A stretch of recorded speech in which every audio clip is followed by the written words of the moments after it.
Jingle, jingle, jingle, Freudian slips. That was my jingle. Did I get it? And that's what I did last time. Yeah, but yours was a little jingle, Yeah. jingle, jingle. I at No, least committed to the jingle. yeah, no, what I love is that, like, I don't know if that's us getting more creative or more lazy, but instead of actually singing, we've just been saying jingle. I think it just I don't have the creative bone that some people have. I appreciate artists now, whether they're musicians or with paint and other materials. I'm like, wow, there's a level of creativity some people have, and I've Mhm. learned I don't. That is Yeah. not me. Those little 5 to 10 seconds of when I need to do that jingle is working a part of my brain that Mhm. is not getting worked Yeah. often, and it's hard. So, E I commend anyone out there who can be creative and come up with any of these things. Even though I don't do the jingle, every single time I start seeing, like, the countdown when it says record, blank, blank. I don't even know what we're Movie doing today. anxiety. Yeah. That's hilarious. Also, I think, according to our upload schedule, this is gonna be just like, the next week, but I apologize if I just seem way too excited this episode because I've actually taken a 2-week hiatus and am back now, and I'm just so excited to see and talk to Danny that if that's, like, awkwardly apparent during this episode, sorry, not really sorry about. It's very exciting. I'm so excited. I It's, like, the favorite know. part of my day. And it's so, like, ingrained in me that no matter what I'm doing, and even though, it's like I could go on vacation and do something fun, I was still like, "Ah, where's my Danny time? Where's just, It like, talking about random things? I miss it did this." feel weird. It did really feel weird having these past couple of weeks off. Like, it was nice because of just, like, the time that opened up, but it did feel very odd. Like, I feel so out of sync. So thank you for coming back. Oh my gosh, of course, always. I will Yeah. always come back. Reassuring. Are we ready to do this? We're ready. Give us our Okay. intro. Alright. Well, hello, Ollie, Hi, Danny. and hi, everyone else. We are back. This is Freudian Slips. This is where we get to talk about the shrinks, kinks, and things of the mental health field. And today, we are going to be hitting you with a few more buzzwords. Yeah. So we're going to be talking about some buzzwords today. All right. Starting us off, let me see. How many do we have? You know I do. We have a few of them. Let's Okay. see how many we can get through. I think we can knock them all out. Yeah, And so, let's do first it. one is attachment style. Wait a minute. Why is this a buzzword, or why is this buzzwordy? Yeah. So, okay.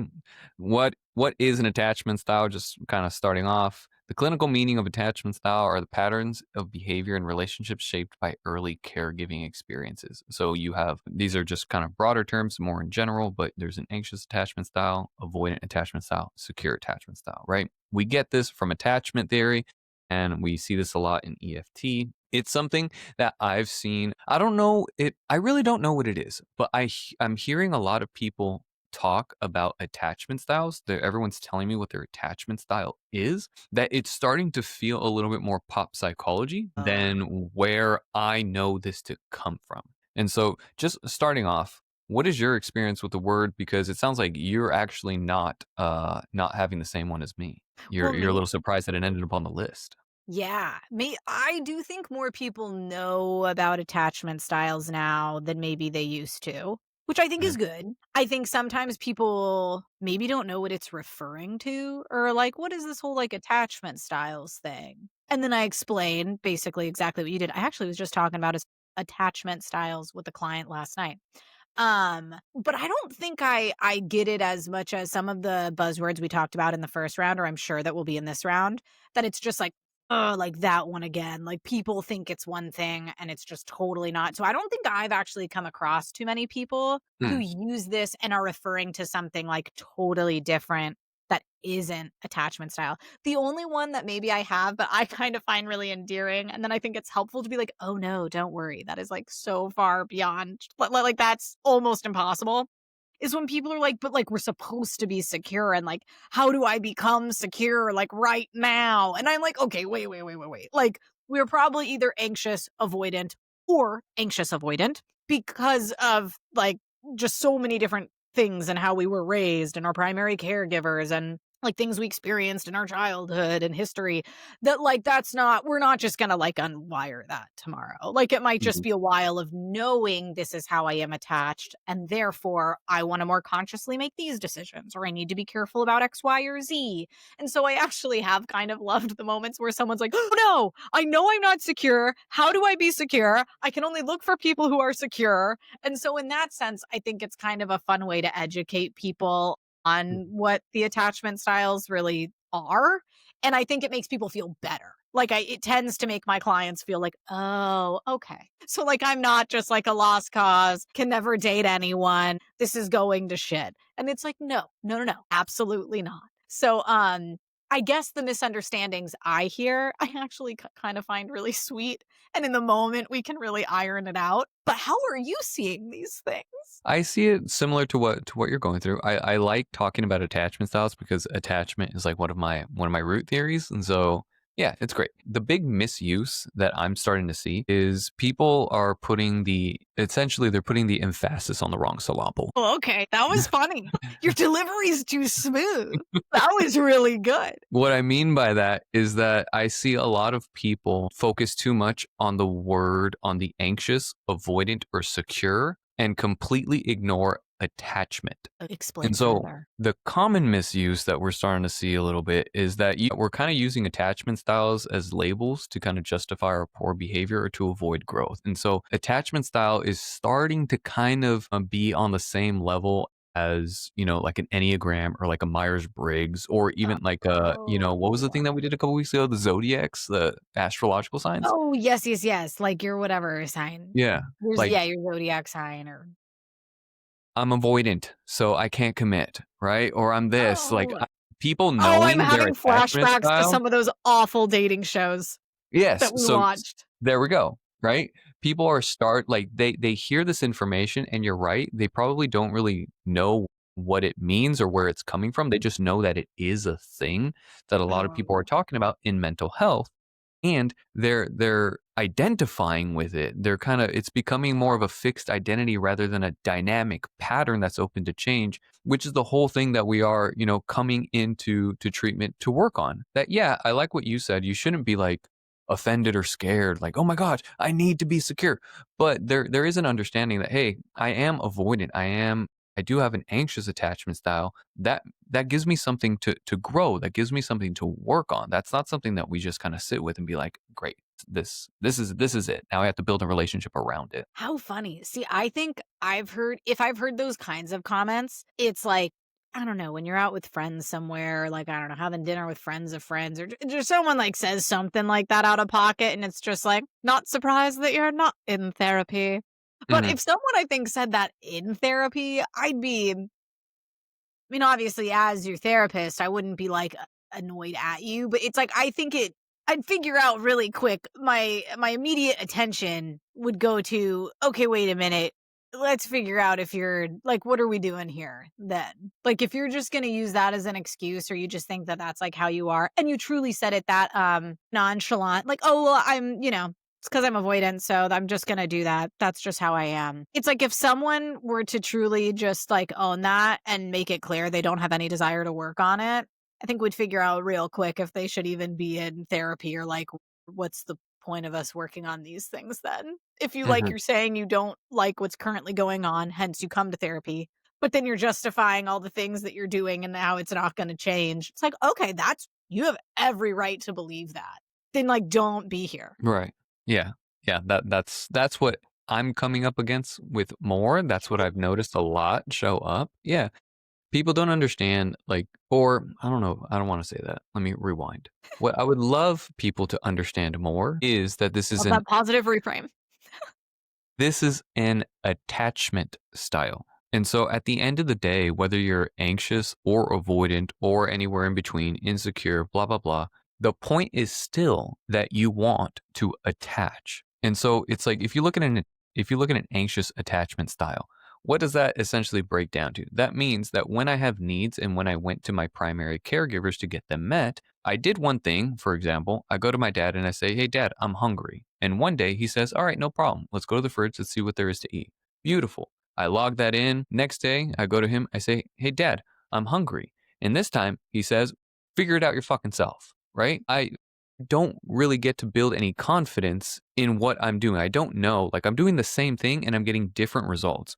Yeah. When you have like a history of that, when you grow up with that 50-50, people grow anxious in their attachment styles. I still want to be connected to my dad. I still need to go to him for stuff, but now I have anxiety about it. I have an anxious way of approaching it, right? And if you look at an avoidant attachment style, is I've learned that when I do go to people for my needs, that they won't get met. And so in order to keep relationships, I've learned to keep my needs to myself. Because Mhm. if I bring them up, then tension happens, right? People still want to connect with their attachment styles. It's more about how they work at keeping their attachment partners. Mhm. That their attachment style is informed in how they manage their attachment. It's not Mhm. as if like, well, because I have an avoidant attachment style, I'm just not gonna have attachments. Like that's like I said, it completely ignores the second part of the word, which I think is the most important one. Yeah. And I think it gives good context when you're like people who I think gain more knowledge about those things, and those are really good examples. Danny, I think, put it in a lot more like layman's terms of how this actually looks. Let's say you're anxiously attached and your partner is avoidantly attached. A combo that I hate to see, but it's everywhere, you know? It's like, and again, hate to see in terms of those are very triggering for each other. So someone Mhm. who's avoidant gets someone who's anxious and is like, where is the love? I need your love. And the Right. avoidant person is like, I'm trying to remove myself. And then that triggers the anxious person to be Mhm. like, oh no, like they don't love me.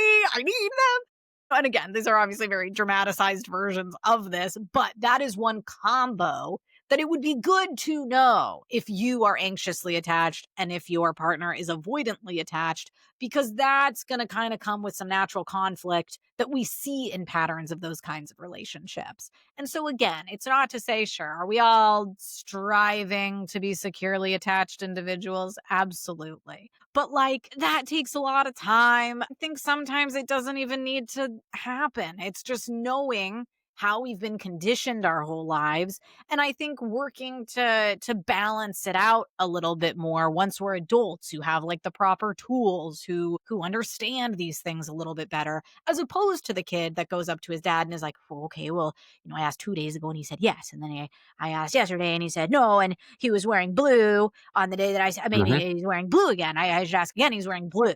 Like Yeah, yeah. kids don't understand how this is being imprinted on them. Like they don't have the metacognition to think about the thinking that's happening during these interactions, you know?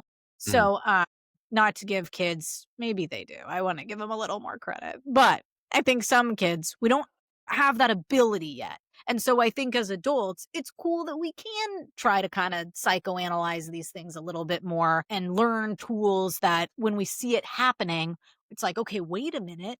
Let me try and approach this a little differently this time because I know what's going on and I have the tools to do so. I actually really, really I love the example that you just gave with like the anxious and the avoidant attachment style person, Mhm. because that's exactly what I was struggling to explain, right? Because the anxious attachment person, like they both want to still be in a relationship. Right, subconsciously, I almost feel like they navigate toward each other because the avoidant person is like, "Oh, like, this person wants to g" and I'm being very this is not it every time, I think this is being very therapist-y of me. Mm. But it's like, I imagine sometimes, some of the avoidants are like, "Ooh, like, you're like, ugh, like, hate how much you love me." And it's like, Mhm. yeah, because you've had to avoid it forever. Because when you went to go try and find that, it wasn't there for you. And then Yeah. the anxious person has something to continually chase, which like subconsciously blah, blah, blah, blah, blah. But yeah, sorry. I get Yeah. excited about Great these things. example. Please keep going. Yeah. All right. Next one. Yeah. Okay. So the next word that we have is codependent. Well, I like this one. Cool. Tell me about it. I like this one. I'm gonna be controversial. I was reading some stuff that there are like some therapists and psychiatrists, like there is this boat of people that I don't know why I decided they're in a boat, but there is like a group of professionals in this field that like don't believe codependency is like a thing. They're like, Okay. we are like we like there's levels of like Sure. needing to rely on someone, but innately like the codependent buzzword that I think is going around that has been very demonized I have heard some professionals specifically say that they like do not agree with that at all. And like we need to rely on other people. That's a part of how this goes. If you look at more traditional relationship styles or certain cultures, Mhm. it like they thrive on the codependency that culture or that system has or that relationship. Yeah, It's yeah. a oh, I forget the symbiotic relationship. I don't know which one, but it's the Interdependent. relation. Yeah, yeah, yeah, yeah. It's the interdependent relationship that allows it to like work so well together and like keep the system moving. And I found that really fascinating. And I'm not saying I completely oh, now they're in a camp. I'm not completely in that camp, but I almost want to be more leaning that way than lean into this idea of you hear codependency or you even remotely start to see it and you're like that's bad, that's codependent. You can't do that. I think it completely depends situation to situation. And that's not saying I'd have clients going through things where I'd be a little like, "Ooh, wait a minute. Like where do they end here and you begin and what's Yeah, going yeah. on?" But I do think that there are relationships that from an outside perspective can look what this buzzwordy codependence has turned into now that I'd argue I don't even have a problem with. And if it works for them, who are you to say that that's automatically bad? And so that's, I think, how I've kind of seen it as a buzzword, Danny, is it's this bad thing. It's this, oh no, I know I'm codependent. I know I shouldn't be codependent. When I think there's a lot more nuance to it than that. Mhm. And I think this isn't giving that the credit it deserves. Yeah, I agree. Yeah, 100%. Would The you way that like to expand?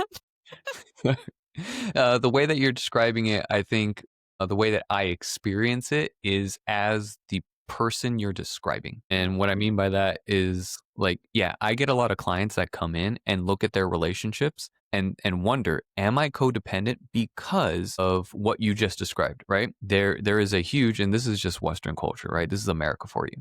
Very individualistic, very, you gotta differentiate. It's mostly about the self. And so whenever you enter in relationships, now these people are like, oh my gosh, am I codependent? Or they believe just because they're invested in each other or they rely on each other, they're trying to work things out, right? Because your pain actually directly affects me. Now I feel as if I'm codependent. And so, Yeah. yeah, that's what I experienced. Yeah. I was literally gonna say there's an example that popped into my head when you were saying that. It breaks my heart in session. Mhm. Like someone was saying once that like their partner, can get really sad or affected by things. And, when they come home and they're sad, like, Ollie, I didn't get so sad. Yeah. I shouldn't do that. That's just, oh, now I'm getting down on myself or now I'm beating myself up. Cause like how codependent of me.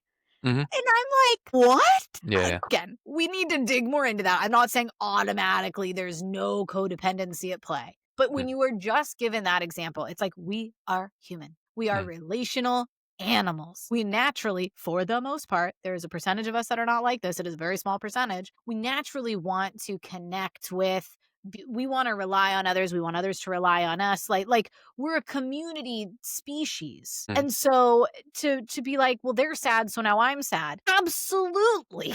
Makes sense. You say positive things in your head, you literally rewire your brain to think more positively. You Hmm. are around negative or dark things, you are more likely to be a negative or pessimistic person. Like it imprints on us, like on our DNA. And so, yeah, you're telling me the person you love comes home to your shared space and is kind of a doopy downer and you're like, "Oh, weird. I'm feeling kind of down." So normal. So normal.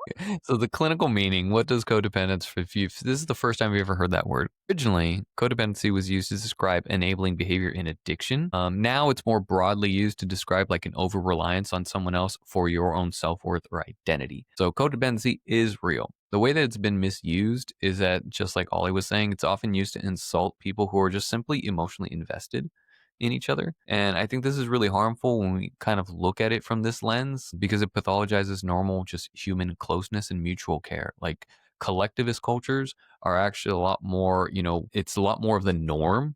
That might sound weird, especially here in the States or in the West. But yeah, interdependence is a thing. We're social creatures. We actually belong together. And it makes total sense if your bad day makes me feel a little sad. Can I add one more thing, Danny? What's up? You use the word weaponize, I Mm, think, which I thought was perfect because I do think it can be used as whether it's the other person maybe in a relationship or someone who's observing the relationship or whatever it might be.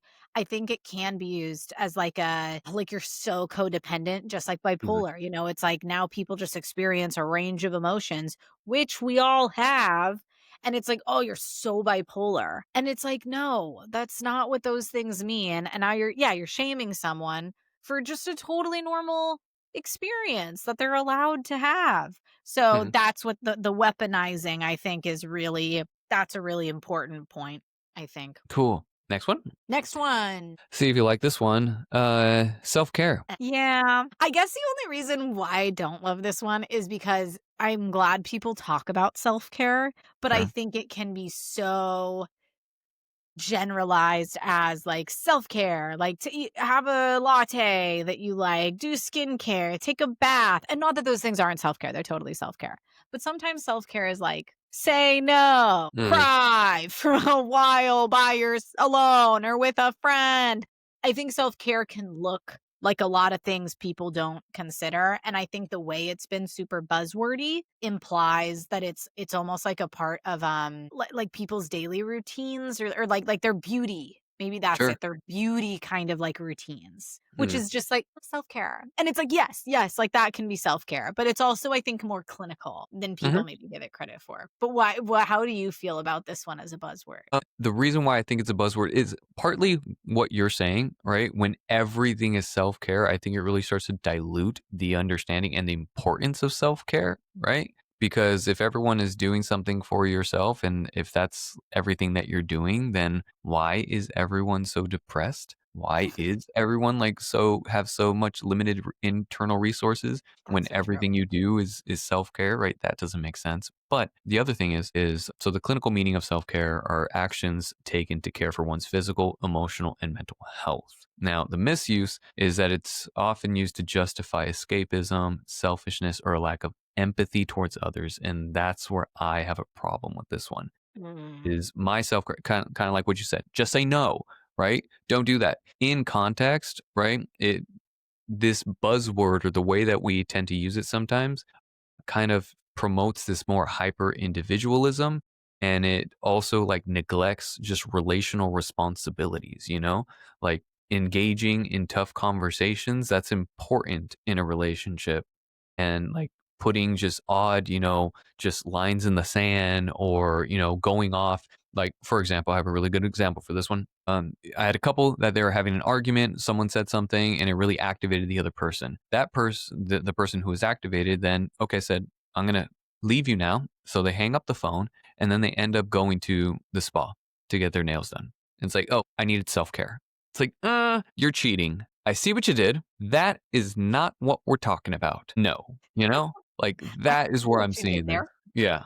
Like I see the context is important. No. That's okay, and that makes me feel too, Danny, that self-care, I think for the most part implies that it feels good. I think there's a pampery kind of connotation that the buzzword of this has Mhm. developed, Yeah. where self-care, because again, it's for our mental health or our physical health and like well-being. I think self-care can feel much more uncomfortable than people want to give it credit for. And so, I like, like that. sure, can that person go get their nails done and stuff? Yeah, but it might require like more communication with their partner about why they're needing that in that moment. Like, it might require an extra uncomfy step that is Mhm. actually still a part of this self care process, or even like certain levels of working out or doing like things make you very, very uncomfortable. But Mhm.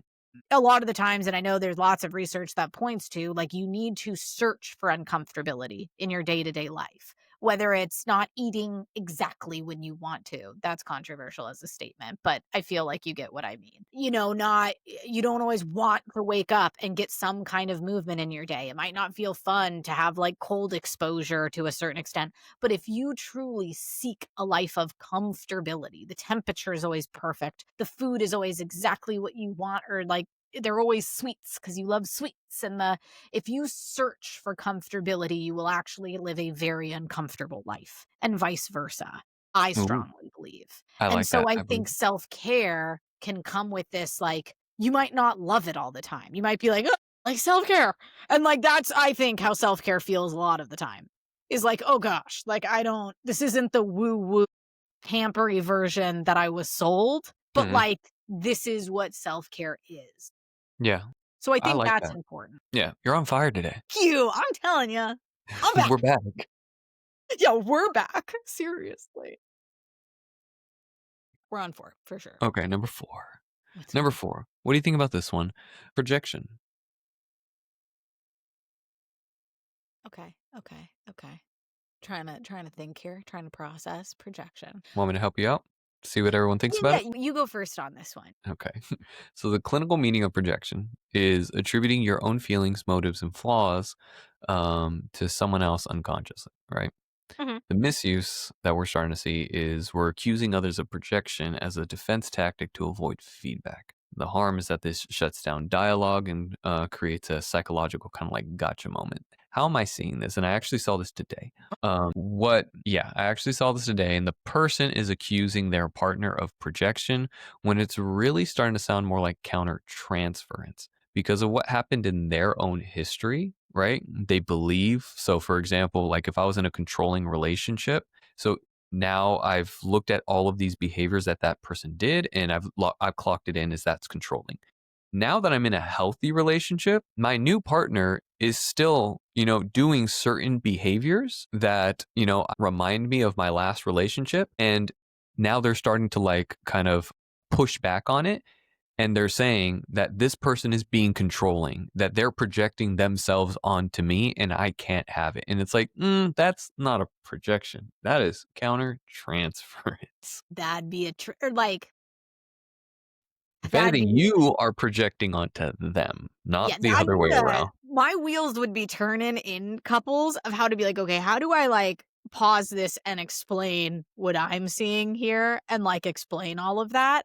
Yeah. I don't get it in session most of the time that way. Something like that might have happened, like, once or twice, but what I tend to get is actually more so an individual, or when I'm doing therapy with individuals, Mhm. where someone is describing projection, and they're just like, "I do not understand why this person's doing this," or like, "Why would they say that? That doesn't make any sense." And then I'm the one kind of jumping in being like, "Well, wait a minute. It sounds like that is a projection of, like, what they're dealing with or what they believe to be true or da da da, and Mm, they're putting that on you." And so most of the time, I think I'm using it more as like a psychoeducation moment of what projection is. And it's like, for that sure. might be why you're feeling like this. And clients are like, "Oh, like, yeah, like that makes so much more sense." Or like, "Oh, okay, yeah, if someone were feeling that, I get why their reaction would look like this." So I think I see it more in like learning moments in therapy Mhm. versus when someone's misusing it. I Yeah. don't think I either get people who are using it correctly, I think, and kind of understand the concept, or don't know really the concept at all. And then I'm introducing it as like, wait a minute, do you know what that is? It sounds like this is what's happening. But that Mm. would be a and I guess I say with the kindest heart I can, that would be like a fun one to have to navigate in It was therapy fun. where you're like, "Wait a minute, wait, actually, you think they're projecting, but really that is counter consequence on them from that to that." Like, it's just like a whole puzzle. Yeah. Yeah, it was fun to navigate, Yeah, and this person is very sweet. I think they did a great job. But yeah, it was very much like, you are actually projecting onto them, and you are accusing them of projection. You are seeing your past in your present, and that is not what's that happening. is kind of funny. It's like, "Oh, you think they're projecting, but actually you're projecting Yeah. from this other thing that they were projecting." Yeah. Projectception. Projectception. That's funny. That should be the name of this one. Well, other than just buzzwords, projectception. I can't even say it. All right, I got 2 more for you. Yay! What's the next one? So the next one, this one isn't very much like a clinical one, but it is one that's really kind of bothering me, and maybe because I'm old, and that is Oh, I vibe. thought that was it, and I was like, "Wait, I'm what?" Oh, no, no, no. What The is it? word is vibes. Want to figure out I don't think I use the word vibes often. I'm gonna start there. I never But do. I will say I do want a better word. Like, what do we say when someone's looking for like that kind of, like a so and so environment or, like, sometimes I get why. the word vibes fits well, or it's like, oh, this person gave me like weird vibes. Yeah, That yeah. feels different to me than when it's like, I think used a little more Gen Z, or is it Gen X? I don't even know. But I like don't the even younger ones are like, there are so many, Danny. Eight, what's I don't know. There's another one that's used sometimes that really gets me. Wait, And I 8 is a eight. word? Yeah, like, oh, that like she ate, like she like did I don't even know if it's like she did really good, or like when someone like it's like you hit it out of the park, or like you also, I think if we get any comments, it might be now on me describing this poorly. I'm But really worried there's that that's, like, something. something sexual. No, no, no, no, no. But you're right, a sex therapist. That makes sense, kinda, right? It's like, I'd go there. No, we are wrong. This is not sexual for once. This one's just like they ate. It means like they did it really good, or I don't know. But when I think people talk like that too much in session, yeah, it's a reminder that I'm old. Those are tend to be the ones I get off of, and I'm like, this is my job. Like, I just talked to someone about Mhm. that, or I was trying to help them understand why this person wasn't vibing with their friends or Yeah. something. And I get it's just a word. That's, we can change it with a word we have, but vibes are like, I think good vibe, send good vibes sometimes. Uh-huh. But I think when too much no, not millennial. The ones below us, the Gen Z, Gen X, whatever it is, when too much of that No, lingo thems. shows up in session, I start to get insecure. Yeah, it bugs me. I don't like it. I don't know if I'll I'm just just straight too up tell people old. I don't know what they're saying. I'm like, I'm not gonna lie, I don't know what you just said. Yeah, I will always push back. What does that mean? What are you talking about? That means nothing to me. Yeah, Yeah. Yeah, like, the please explain. word vibes is a pop culture, definitely pop culture thing.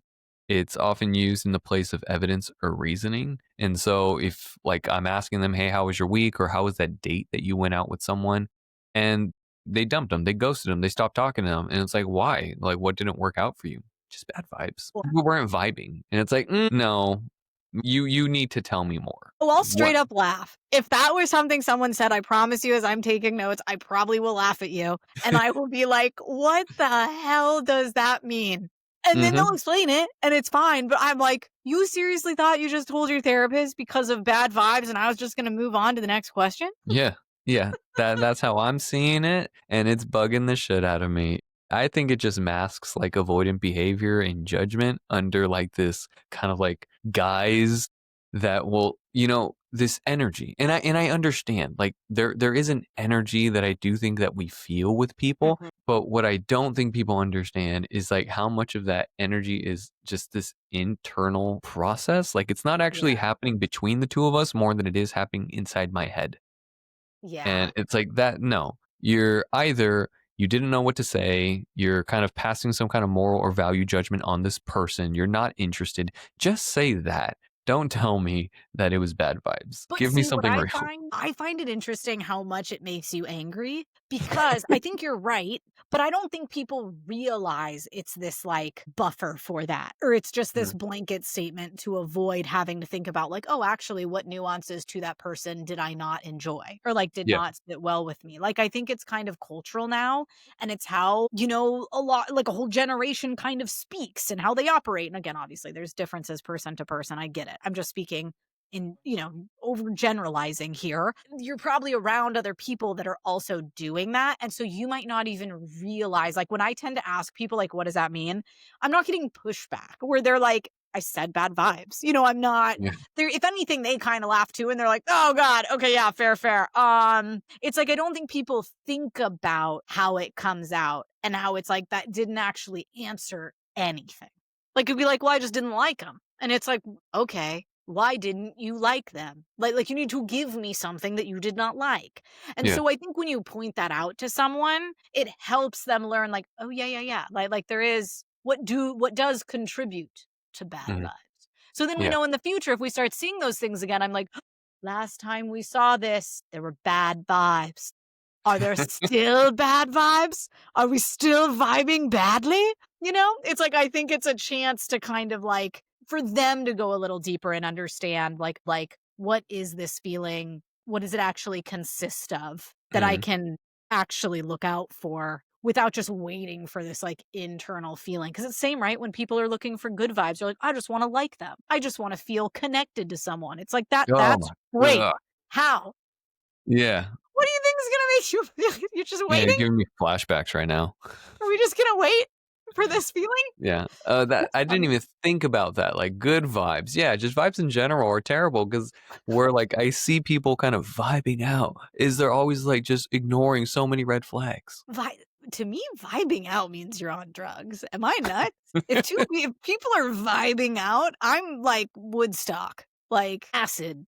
That's to me when people are vibing out for some reason, that's like the image I go to. But yeah, it's like if you Mhm. really vibe with someone, if you know, I don't know, if you meet someone and you're like, I'm just waiting to feel good vibes or I just want to whatever, it's like, Mhm. first of all, the person you actually might match really well with is going to challenge you in a lot of ways. And that's not always going to feel good. And Yeah. so it's like if you're just waiting for the person that like knows all the right things to say and to pour in your cup and blah, blah, blah, blah, blah. It's like you might feel good vibes with anyone who wants to sleep with you and is good at it.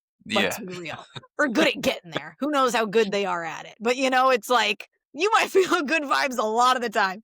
If we chased good vibes, we'd be in trouble. Yeah. Yeah. Don't That like it. one that Yeah. one's I'll entertain that one, but I will laugh at you in session. I'll do it lovingly. Duh, I'm a therapist. No judgment, but I'm gonna laugh. All judgment. But I'm just gonna ask what we're talking about because I don't know. Yeah. I have no clue what you just said. Alright, I've saved the best one for last. Is it bipolar finally? Bipolar. This Why one. Love it. why is this one your favorite one? People think girls with freaking mood swings and periods are all bipolar. Yeah. Do you know what mania is? Have you had depression? Like, you gotta have a low or some crazy ass highs. And when Yeah. people are like, I don't know, mania, let me give you an example of mania. Oh my gosh, I was so excited. I just started driving my car. I hit this is a true example. I had three other cars along the way. I thought nothing of it. I was just cruising. I was having a great time. I was like, oh, no, no, no, sorry, sorry. Like, I imagined it as just a very mere, I probably just scraped the edge of the car slightly. Oh my God, I'm so sorry, my bad. But you're flying on cloud nine. You are Mhm. killing it. You haven't slept in 3 days. You've painted 4 new art pieces. The tub is overflowing because you thought you were going to take a bath 3 hours ago. You notice nothing wrong with any of it. You're having the best fucking time. Drugs could be, but in this example, mania. Yeah. And you're just going to call anyone out here who was happy 1 minute and kind of annoyed the next bipolar? Mhm. Honey, let me introduce you to some people. Yeah, yeah. We hate it. It reflects a very superficial understanding of people, right? It really kind of stigmatizes just moodiness, indecisiveness, or like unpredictability. It's not the same. And kind of like with a lot of these words, especially if you look back at like NPD that we talked about last time, like these are things that people need help with. These are things that people are working through. And so when we use these words and dilute those definitions, I think it makes it harder for people to understand when they're actually struggling and how they can actually get resources. So what is bipolar? Bipolar is a mood disorder that's characterized by a shift between manic and hypomanic episodes and depressive ones, right? So it's not just people that are kind of high and always going, no, depression is actually a big part of it. And there's some diagnostic criteria, just like with NPD. So, what other people might not know about bipolar is that you have bipolar 1 and bipolar 2. Yeah. And so it's even more nuanced than just, having mood swings. So, what is bipolar 1? Bipolar 1, I think, is what most people are often referencing when they're using like it in pop culture or as a buzzword. And so, bipolar 1, you get diagnosed with bipolar 1 if you have at least one manic episode in your lifetime. This can usually precede or be followed by hypomania or major depressive episodes, but only one manic episode is required for diagnosis. What is a manic episode? It lasts for about a week. Sometimes you might get hospitalized for it. Your mood is abnormally elevated, expansive, or irritable. Like Ollie said, you experience an increase in energy. And so sometimes people can just not sleep for days and feel totally fine. And you also have to experience at least three of the following symptoms, that being inflated sense of self or grandiosity, a decreased need for sleep, more talkative, racing thoughts, distractibility, increase in goal directed activities, and risky behavior. Bipolar 2 is you're going to get diagnosed with bipolar 2 if you have at least one hypomanic episode and at least one major depressive episode, and there's no history of full mania. And so if you don't meet those 3 symptoms and you kinda, like, stay in this kinda, like, mid-range, then you're probably gonna stay at bipolar 2. So, yeah, food And for all thought. what I just wanna clarify that this is not to speak to anyone who actually has bipolar, like, Danny and I both have worked with amazing individuals who are diagnosed with bipolar. Like he Yeah. mentioned, these are things that are very difficult for people to navigate. It's a wild experience to live it and then have something like bipolar, and so I struggle because sometimes I think I can say things very big, or I just have a very big personality, and none of that is to say anything or imply that we feel any kind of way about people who actually have bipolar. I think it's we work with it. I love many people with bipolar. It is, yeah, it's nothing about people who have bipolar or struggle with bipolar. Mm, This is more so, I think, speaking to the people who have ignorant audacity to just be like, "Oh my gosh, must be bipolar." I think yeah. that's more where my reactions come from and why I've been waiting for this one is because I think if you truly know anything about it, it is wild to make that assumption of, like, Mhm. someone having a Yeah, and I'm the same. Like, I do tend to take this one very seriously because of my own personal experience with someone with Mhm. bipolar, that when someone, like, comes in and it's like, "Oh my god, I'm just being so bipolar." It's like, let me tell you, like, this isn't fun." And a lot of people with bipolar, yeah, they can be some of those creative, beautiful people you've ever met, right? Really learning to live with bipolar, kinda, like, thrive with bipolar, can lead to some of, like, the most beautiful moments in your life. But it's also not really something that most people revel in. It's not something that I would say flippantly, and it's not something that you can just call out your moodiness for. It's a real thing, and people struggle with it. So yeah, I do take this one a little seriously. Yeah. Danny, these were good. These are good buzzwords. They're out there. People use them wrong all the time. Hopefully Mhm. you learned something. 15 of you out there, we love you. Thanks for being here. All right, I guess I'll see you next week. See you next week. All right, bye. Bye.